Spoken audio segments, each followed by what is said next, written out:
mobilidade, pero aproveitamos tamén para visitar unha obra importante como é Ciclando Carballo, un proxecto que está financiado polo IDAE de 2 millóns e algo de euros, e que son 9 tramos que están todos eles en fase de execución ou xa na fase final, como estes que estamos vendo. Deses 9, 7 xa están prácticamente rematados, e falta únicamente a sinalización, non? Bueno, pois, como ademais Carballo vai a ser sede do Congreso de Cidades que Camiña para a próxima semana, pois que quede tamén esa reflexión necesaria sobre como ten que ser a mobilidade nos espacios urbanos. Tanto o señor delegado como a señora subdelegada, non, pois querían coñecer estes proxectos, e esperemos que teñamos ocasión, non, de demostrar esa alto uso, non, que poden ter estes investimentos, e que depois tamén que cos novos fondos Next Generation e outras líneas de axuda que saque o propio IDAE, pois que teñamos oportunidade os concellos de entre 20 e 50.000 habitantes, non, pois tamén seguir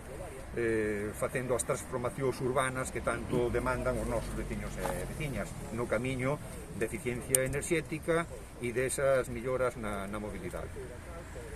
Señor delegado. Bueno, pois, bo día, moitísimas gracias, alcalde. A verdade é que, tal como digo, alcalde, hoxe a visita a Carballo que queríamos será, en primeiro lugar, pois poñer en valor a mobilidade sostible, e que mellor que facelo aquí no Concello de Carballo, que é pioneiro nese sentido, ademais no que son tamén as axudas do IDAE, por ende, pois, estaros aquí pois para coñecer como era o traballo que se estaba a desenvolver, e que, bueno, gratamente vemos que está prácticamente rematado, a excepción de detalles de sinalización, pero que, bueno, que son 9 sendas que vai unir prácticamente todo o Concello, mesmo co polígono industrial, o cal tamén vai a poñer en valor pois todo o que son as empresas que están ali, e ademais desas zonas ciclables para tanto peón como bicicleta, e con esos aparcadoiros tamén de bicicleta. Por lo tanto, vai na liña do que o goberno está a apostar nos concellos, na cidadanía, de tornar pois ese vehículo deixalo na casa, esas emisións de CO2 reducilas tamén con esa participación por parte da cidadanía, e para eso, pois, lógicamente, hai que ter infraestructuras, e de aí ese investimento de 2 millóns de euros que se fai aquí en Carballo, e o que pois, quero agradecer e felicitar ao alcalde, porque son os que fixeron o proxecto do que querían para o seu concello e, por lo tanto, para a súa cidadanía.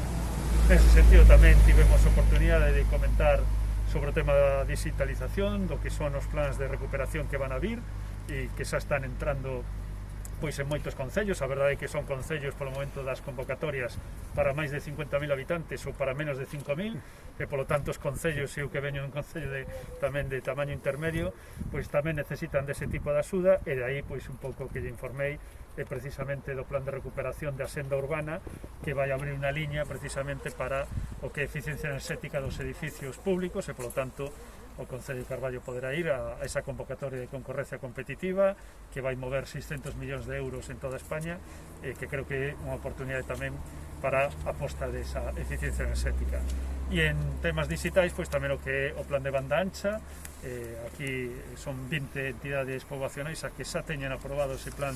de fibra óptica para o que é toda a cidadanía, e que agora pois acaba de rematar o que é esa nova licitación con orzamento récord de 250 millóns de euros para toda España, e que vai ser unha oportunidade para Galicia en especial para chegar ao 100% da poboación o que é a conectividade, ademais con conectividade de máis de 600 megas neste novo plan. Por lo tanto, que me comprometín co alcalde agora era que tan pronto saibamos quen é o concesionario da que vai a distribuir aquí en Carballo a compañía, pois poñeremos en contacto co Concello para que coñeza exactamente ao detalle cales serán as vivendas que van a ter esa conectividade, e para así poder informarlle tamén aos veciños. Así que encantado de poder estar aquí. A continuación van a ter esa reunión de traballo tamén coa subdelegada, onde eu creo que é moi importante tamén esa aportación que se fai do Pacto de Estado por parte do Goberno hacia a Xunta e da Xunta hacia os concellos, e que no caso de Carballo son casi 18.000 euros para actividades contra a violencia de xénero. Por lo tanto, creo que é importante tamén poñer en valor xunto con outras medidas sociais que se están a levar a cabo. Así que creo que é moi productiva, e o gallá pois tomen exemplo tamén moitos concellos do que se está a facer e sobre todo de facer con bo traballo ben feito e que a xente o disfrute, que é o objetivo final.